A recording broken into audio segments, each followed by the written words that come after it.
Tea Station project is something that I've had in mind for some time. How could we make cups of tea easily and readily accessible? And what are the benefits might that bring?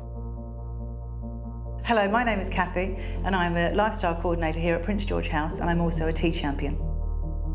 The four main objectives for the tea station will be improved hydration, greater movement and mobility, growth, self-esteem and confidence for the residents, and then increased social interactions.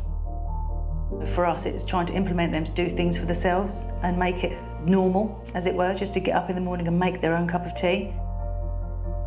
I use the tea station every day.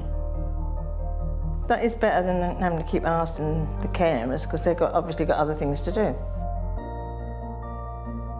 We make sure that the tea urns are filled up, the milk's filled up, and everything is there ready for their use.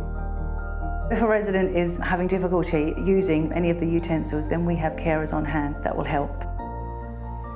We knew that it would need to be a broken down process because quite a few residents have dementia and some of them have lost those skills, so we've had to go through a slow process of showing them and then supporting them to get to the point where they then actually are able to do it themselves.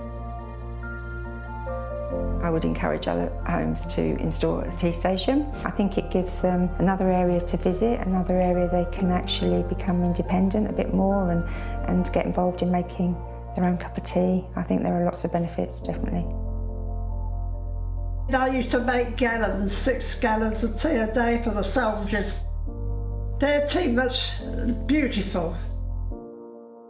I drink more tea because I can help myself to what I want. I haven't got to get asking other people to get it for me, and therefore I make it how I want it, and I like it, and I just take it and I drink it. Very nice, thank you very much.